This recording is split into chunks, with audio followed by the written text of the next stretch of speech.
आज अपन पढ़ेंगे औषध द्रव्य परिचय।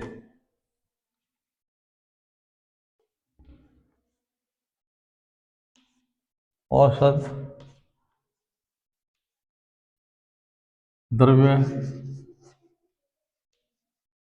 परिचय।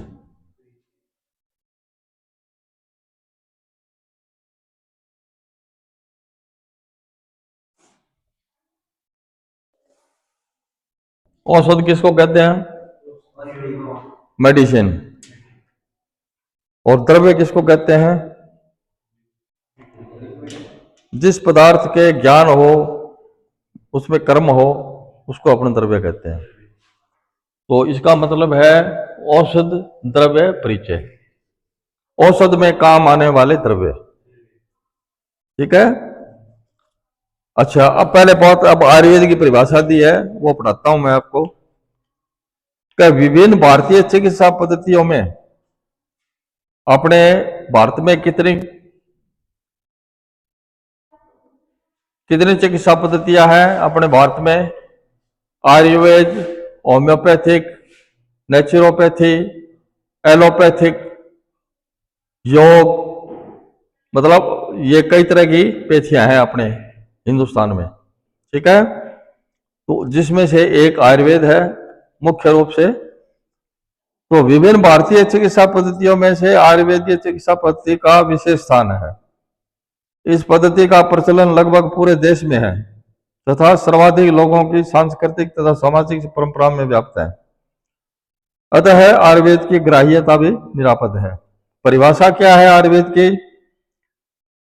आयु का विज्ञान ही आयुर्वेद है। आयुर्वेद जैसे पहले बताया आपको, आयुर्वेद, आयु का जिस शास्त्र में ज्ञान हो उसको आयुर्वेद कहते हैं। तो इसी चीज है कि आयुर्विज्ञान ही आयुर्वेद है। आयु का अभिप्राय है जीवन, यानी लाइफ। वेद का मतलब होता है विद, जाने, अर्थात विज्ञान, साइंस, ज्ञान, नॉलेज। अतः दूसरे शब्दों में से जीवन विज्ञान भी कह सकते हैं। आयुर्वेद को अपन जीवन विज्ञान भी कह सकते हैं, साइंस ऑफ लाइफ। आचार्य चरक ने आयुर्वेद की परिभाषा देते हुए लिखा है कि हिताहितम सुखम दुखम आयुष्य हिताहितम मानव से तच्च यत्रोक्तम आयुर्वेद से उच्यते। जिस शास्त्र या विज्ञान में हित आयु, अहित आयु, सुख आयु और दुख आयु, ठीक है, का वर्णन हो, इसके साथ ही आयु के इन प्रकार विशेषों के लिए हितकर अहितकर भावों की विवेचना हो तथा आयु के मान या अवधि का लंबाई का विश्लेषण पूर्वक प्रतिपादन किया गया हो, उसे आयुर्वेद कहते हैं। अन्य शब्दों में आयुर्वेद शास्त्र के द्वारा आयु का स्वरूप, दीर्घ जीवन के उपाय तथा विद्यमान आयु के लक्षण ज्ञात किए जाते हैं। आचार्य सुश्रुत ने परिभाषा देते हुए लिखा है कि आयु का ज्ञान जिसमें विद्यमान है अथवा आयु की जानकारी जिस शास्त्र में है उसे आयुर्वेद कहते हैं।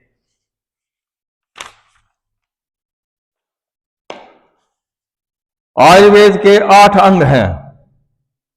अथर्ववेद का उपांग है। वेद कितने हैं?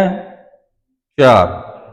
ऋग्वेद, यजुर्वेद, सामवेद, अथर्ववेद।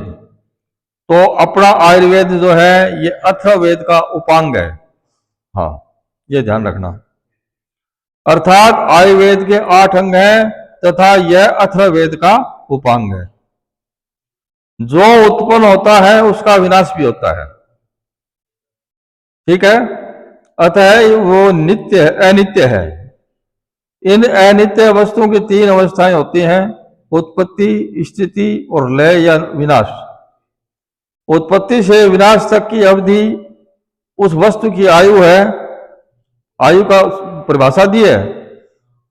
आयु परिभाषा क्या दी है कि उत्पत्ति से लेकर विनाश तक, भाई जैसे बच्चा जन्मता है, जन्म से लेकर के विनाश तक यानी मरते तक, उस वस्तु की आयु है वो, उस की आयु है वो। इसी प्रकार मानव शरीर की उत्पत्ति होती है तथा कालांतर में मृत्यु या विनाश भी होता है। इस प्रकार मानव शरीर की उत्पत्ति से जन्म से लेकर मृत्यु तक की अवधि आयु कहलाती है, जो अधिक अर्थात लंबी भी हो सकती है तथा कम या छोटी भी हो सकती है। यह एक सामान्य विवेचन है। ठीक है, सबकी उम्र बराबर नहीं होती, किसी की छोटी भी हो सकती है, किसी की बड़ी भी हो सकती है, लेकिन मुख्य यही है कि जो जन्म लिया है वो मरेगा।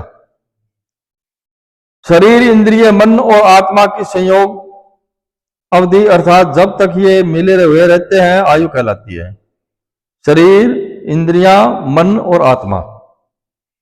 आत्मा निकलने के बाद में तो शरीर पंच भौतिक हो ही जाता है, मर ही जाता है वो तो, लेकिन इसमें आत्मा जरूरी है, मन और आत्मा, जिसके धारी जीवित नित्य अनुबंध पर्यायवाची हैं। क्या है? जीवित नित्य अनुबंध। सांख्य दर्शन 25 तत्वों से बने हुए पंचविंश तत्वात्मक पुरुष का वर्णन किया है। अपने पहले पढ़ा है कि 25 तत्वों से शरीर बना है।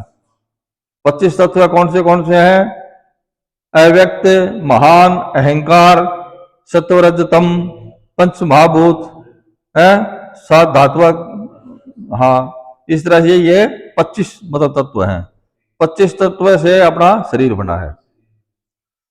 सांख्य दर्शन कहता है इस बात को। इन 25 तत्वों को संक्षेप में अभिव्यक्त करने के लिए द्विधात्वात्मक, त्रिधात्वात्मक, चतुर्धात्वात्मक, चतुर्विष्टि तत्वात्मक पुण्यों का वर्णन विविध प्रकरणों में मिलता है।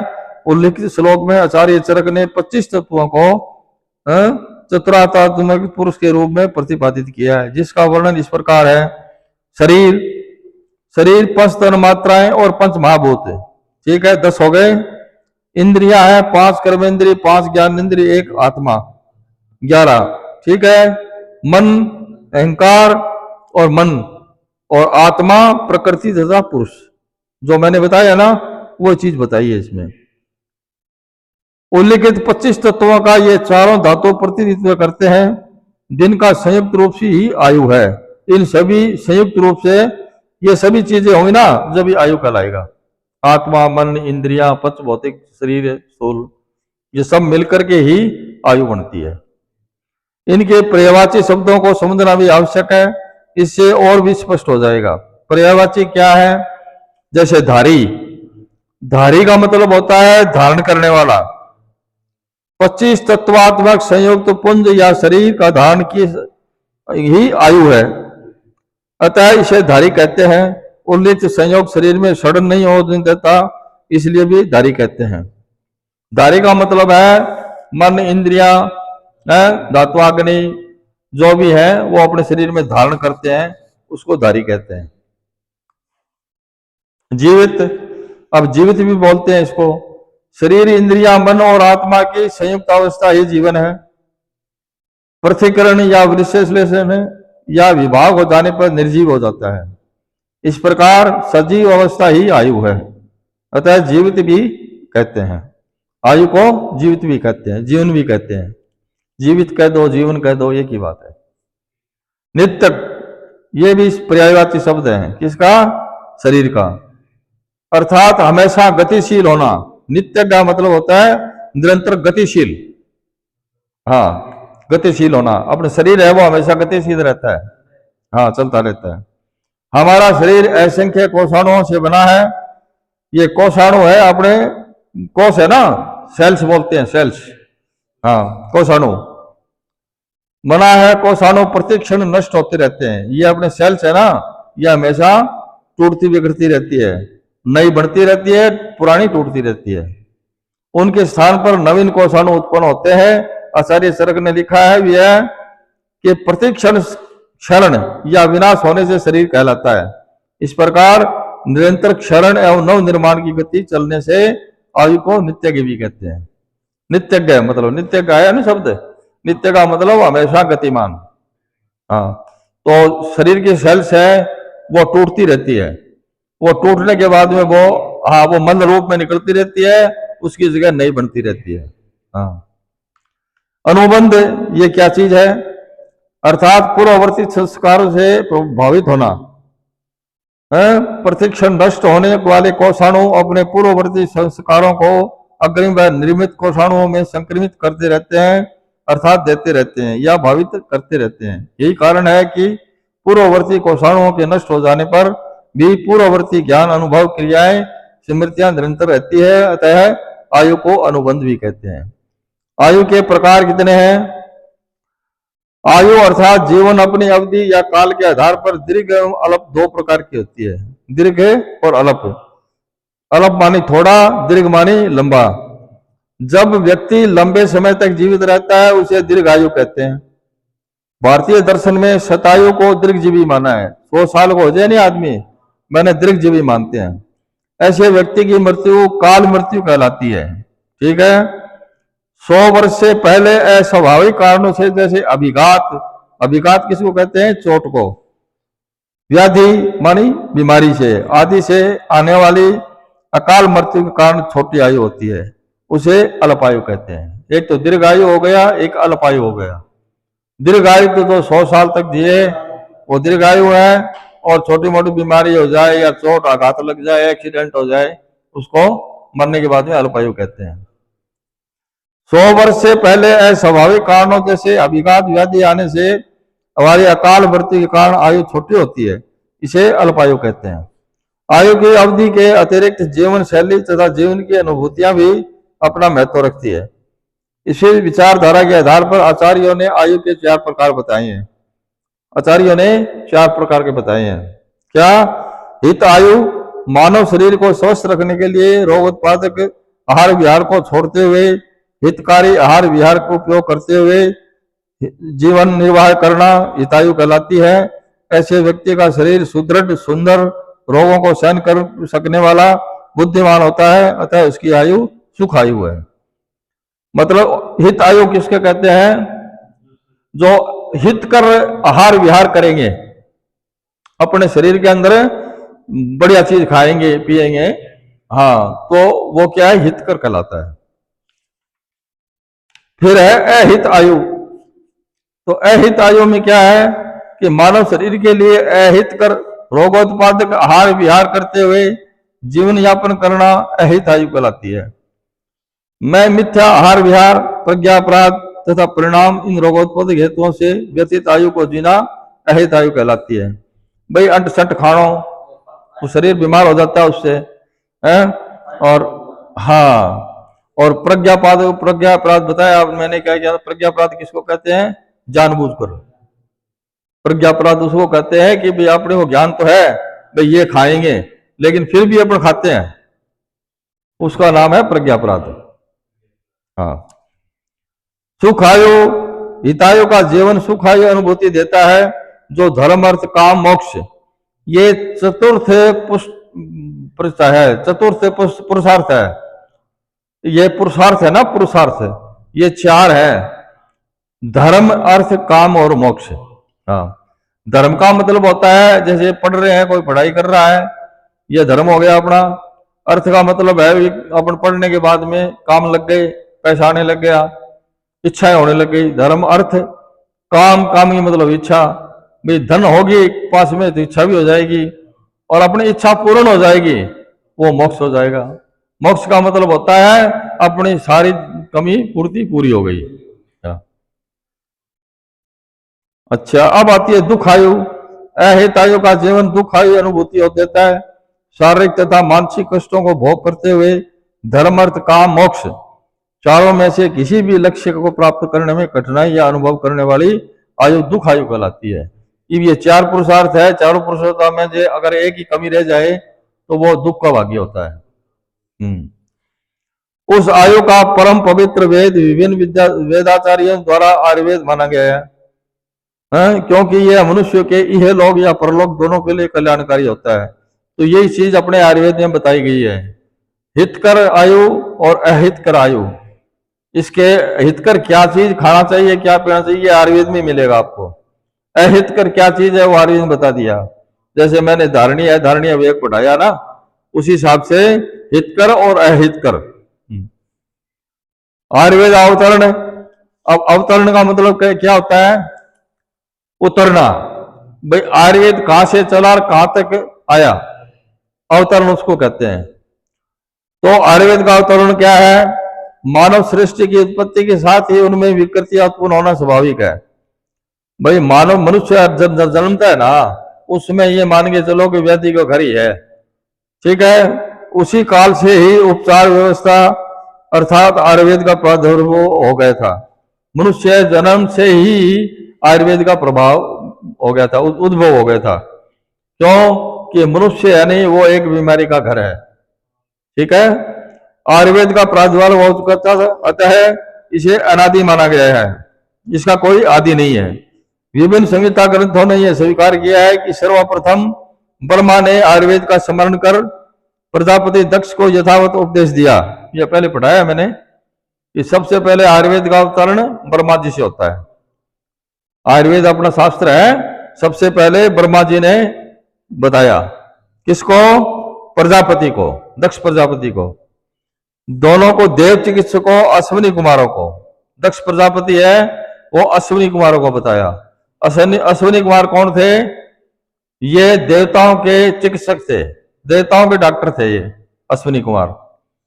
अश्विनी कुमार ने फिर क्या है, इंद्र, देवराज इंद्र ने लिया, अश्विनी कुमारों से देवराज इंद्र ने लिया। हाँ, इंद्र किया आचार्य चरक के निम्नलिखित संदर्भ में अवलोकनीय है, ठीक है। देवराज इंद्र से आयुर्वेद का ज्ञान पृथ्वी पर आया। पृथ्वी पर कब आया? इंद्र के द्वारा। हाँ, और पृथ्वी से पहले किसके पास में था? ब्रह्मा जी, दक्ष प्रजापति, अश्विनी कुमार, फिर इंद्र। इंद्र के बाद में फिर पृथ्वी पर आया अपने।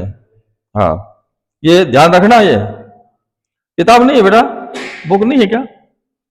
ये तो आपके लगेगी, तो ये तो बुक तो ले लो। अच्छा, ठीक है। देवराज इंद्र से आयुर्वेद का ज्ञान पृथ्वी पर होने वाली परंपराओं में विभिन्न संहिताओं में मिलता है। आचार्य सुश्रुत के अनुसार इंद्र से भगवान धन्वंतरि ने, धन्वंतरि से शिवदास ने, तथा शिवदास ने सुश्रुत उपनिषद वेतन और ब्रू कोश कलावत करवीर्य गोपुरक्षित भोज आदि ऋषि ने प्रारंभ किया। मतलब पृथ्वी आने के बाद में अनेक आचार्य हो गए, अलग अलग नाम है, जैसे सुश्रुत है, चरक है, वाग्भट है, ये अलग अलग आचार्य हुए हैं पृथ्वी पर। अच्छा, आचार्य कश्यप के अनुसार देवराज इंद्र से कश्यप, वशिष्ठ, अत्रि, भृगु ऋषियों ने आयुर्वेद का अध्ययन किया, जिन्होंने अपने पुत्रों एवं शिष्यों को अध्यापन कराया। भाई एक लड़के का बाप डॉक्टर है तो वो डॉक्टर ही बनेगा, उसी हिसाब से अपने पुत्रों को और आगे से आगे ज्ञान दिया उन्होंने। आचार्य चरक के अनुसार महर्षि भारद्वाज ने इंद्रलोक जाकर इंद्र से आयुर्वेद का ज्ञान प्राप्त किया। उन्होंने आत्रेय पुनर्वसु को तथा आत्रेय पुनर्वसु से अग्निवेश, भेड़, जतुकर्ण, पराशर, हरित, क्षारपाणी आदि ऋषियों को उपदेश दिया। कई मतलब ऋषि हुए हैं ना पृथ्वी पर, इन ऋषियों को ज्ञान दिया। इस प्रकार विविध ऋषि परंपराओं से अनादि तथा अनंत अर्थात शाश्वत आयुर्वेद का ज्ञान इस संसार में प्रचलित हुआ, जिसका उत्तरोत्तर विकास होते हुए आज के स्वरूप में हमारे सामने है। भाई उत्तरोत्तर वो क्या है? ज्ञान आता गया और उस ज्ञान को आज हम पढ़ रहे हैं। तो इसमें चार्ट दिया है, चार्ट में दिखा है, किताब किसी के पास नहीं है शायद, नहीं? हाँ, तो ये चार्ट में ये लिखा है कि सबसे पहले ब्रह्मा जी, उसके बाद में दक्ष प्रजापति, फिर अश्विनी कुमार, फिर इंद्र। ये हाँ, इंद्र ये मतलब देवताओं तक था, ये देवताओं तक था। उसके बाद में पृथ्वी पर आया है। पृथ्वी पर आया तो उसके हिसाब क्या है? अब ऋषि का नाम लिखा है इनमें, धन्वंतरि, दियोदास, सुश्रुत, औपदेयन, वेतरण, कोश कलावत, करवीर्य, गोपुरक्षित, भोज आदि। कश्यप संहिता के अनुसार इसमें क्या है? कश्यप, वशिष्ठ, अत्रि, भृगु ये चले हैं इसके। और चरक में क्या है? भारद्वाज, अग्निवेश, भेड़, जतुकर्ण, पराशर, हरित, क्षारपाणी आदि। ये चार्ट में दिया हुआ है। आयुर्वेद के अंग, आयुर्वेदिक अंग क्या है? आयुर्वेद के वैसे तो 8 अंग होते हैं। कौन कौन से 8 अंग कौन से हैं? ये इसमें बताया है। मतलब एक साथ में उपचार करना, किसी भी विज्ञान की उन्नति उसकी शाखा प्रशाखाओं का विकास क्रम किया गति से ज्ञात होती है। विषय वस्तु पर जितना शोध या अनुसंधान किया जाता है उतना ही सूक्ष्म विवेचन स्वतंत्र कार्यों की आवश्यकता होती है। उदाहरण के लिए मानव शरीर का उपचार करना सामान्य कार्य है, किंतु उसके स्वास्थ्य पर चिंतन करना स्वतंत्र विषय है। पुरुष, स्त्रियों तथा बालकों को शारीरिक विशिष्ट के कारण उपचार व्यवस्था में विशिष्ट तथा रोग विशिष्ट होने के कारण विशेष चिंतन की आवश्यकता होती है। ठीक है, अतः स्वतंत्र शाखाओं को विकसित करने की आवश्यकता होती है। आचार्यों ने आयुर्वेद की इन विधि शाखाओं को अंगों के रूप में प्रतिपादित किया है। संहिता काल में आयुर्वेदीय चिकित्सा विज्ञान अपने पूर्ण विकसित काल में होने से 8 अंगों में विभक्त एवं वर्णित था। मतलब ये अपने 8 अंगों में विभक्त है। भाई एक साथ में एक वैद्य, एक डॉक्टर इलाज नहीं कर सकता। जैसे आज अलग अलग डॉक्टर है ना, ENT का अलग है, हड्डी रोग अलग है, फिजिशियन अलग है, सर्जरी अलग है, तो अलग अलग डॉक्टर है ना। उसी हिसाब से अपने आयुर्वेद में 8 अंग बताए हैं। मतलब 8 अंग का मतलब यह है कि 8 प्रकार के डॉक्टर हुए हैं। जैसे काय चिकित्सा किसे कहते हैं? General medicine. हाँ, MD बोलते हैं ना, MD। और दूसरा है बाल चिकित्सा, इसको बोलते हैं पेडियाट्रिक बाल चिकित्सा। बच्चों का अस्पताल आपने देखा होगा, उसी हिसाब से। और तीसरा है गृह चिकित्सा, इसको बोलते हैं साइकेट्री। ये भूतबाधार मन का जो रोग है ना, आजकल जो मानसिक रोग के डॉक्टर आते हैं कई बार। अच्छा, ऊर्ध्वांग चिकित्सा। ऊर्ध्वांग मतलब पहले बताया, ऊर्ध्वांग कौन से है? नाड़ से ऊपर जितने भी अंग हैं उसके रोग है, उसको बोलते हैं ENT। ई का मतलब ईयर, N का मतलब नोज, T का मतलब टीथ, इसका नाम है ENT। ठीक है। और हेड, ये ऊर्ध्व जत्रुगत है। ये ध्यान रखना, ऊर्ध्व जत्रुगत है। जो नाड़ से ऊपर के रोग हो या अंग हो उसको ऊर्ध्व जत्रुगत कहते हैं। अच्छा, ऊर्ध्वांग चिकित्सा आएगी। अब है शल्य, सर्जरी। अब विविध शास्त्रों में अनुशस्त्रों, यंत्रों, उपयंत्रों के माध्यम से विविध शल्य क्रियाओं द्वारा उपचार करना शल्य चिकित्सा कहलाती है। भाई कोई रोग अगर दवाई से ठीक नहीं होता है तो उसकी सर्जरी कराई जाती है। दृष्टा अगध तंत्र, यह है टॉक्सिकोलॉजी। दूसरा अगध तंत्र किसे कहते हैं? अगध तंत्र कहते हैं विषल्य यानी टैक्सोलॉजी। जैसे कोई जहर खा गया है तो इस तरह से उसको वो अलग से वार्ड होता है, उनका अलग डॉक्टर होता है। ठीक है नहीं? इस हिसाब से अपने आयुर्वेद में 8 अंग बताए हैं। जरा चिकित्सा क्या है? ये है बुढ़ापे की, जो बुढ़ापा आ जाता है उसकी चिकित्सा करना। एक है वृक्ष चिकित्सा, बाजीकरण। इस शरीर में कमजोरी आ गई, थकान आ गई, शरीर में कुछ नहीं रहा, उसकी चिकित्सा करना। ये अपने 8 अंग हो गए। ठीक है नहीं? आयुर्वेद के 8 अंग हैं, ये याद रखना। इन 8 अंगों पर भी विशद शोध कार्य आरंभ करने पर कुछ और शाखाओं का विकास। ये 8 अंग तो है, लेकिन फिर शोध करने के हिसाब से और अंग बढ़ा दिए, फिर 12 शाखाएं हो गई। 8 अंग के बाद में फिर 12 शाखा कर दी, 12 के बाद में फिर 22 शाखाएं कर दी। हाँ, बड़ा ही हो गया। मैं क्यों का एक एक चीज की होगी नहीं। अब दांत वाला है वो दांत ही देखेगा, कान वाला वो कान ही देखेगा, आंख वाला है वो आंख ही देखेगा। ठीक है ना? इसलिए वो शाखाएं बढ़ती गई। आयुर्वेद में सिर्फ अपने 8 ही अंग माने हैं, उसके अंदर सारी चीज आ जाती है। जैसे ऊर्ध्व जत्रुगत, तो अब ऊर्ध्व जत्रुगत आयुर्वेद में तो है, जैसे दांत, कान, नाक, सिर वगैरह। तो इसको अपने अलग अलग खोल के बता दिए। भाई दांत का अलग डॉक्टर बन गया, कान का अलग डॉक्टर बन गया, आंखों का डॉक्टर अलग बन गया है। इस हिसाब से ये फिर शाखाएं बढ़ती गई। अब शाखा ये 24 बताई है। जैसे मौलिक सिद्धांत, आयुर्वेद संहिता, शरीर रचना, शरीर क्रिया, द्रव्य गुण विज्ञान, जो अभी पढ़ा रहे हैं ना आपको, द्रव्य गुण विज्ञान, रसशास्त्र, भेषज कल्पना, प्रसूति तंत्र, समस्त वृत्त, रोग निदान, शल्य तंत्र, शालाक्य तंत्र, पंचक्रम और संज्ञा हरण और एक्स किरण विकिरण, मतलब एक्सरे आजकल वे करते हैं ना, ये डॉक्टर अलग होते हैं इनके, एक्सरे का और ये अपने क्या करते हैं, सीटी स्कैन वगैरह, हाँ, और ये जो है अलग डॉक्टर हो गए। ये डॉक्टर, इनका काम यही है, हाँ, इसलिए शाखाएं बढ़ती गई। तो टोटल कुल मिला के 22 शाखाएं हैं। केंद्रीय भारतीय चिकित्सा परिषद ने रसायन एवं बाजीकरण को स्वतंत्र विभाग नहीं मानकर 22 विभाग माने हैं। ठीक है,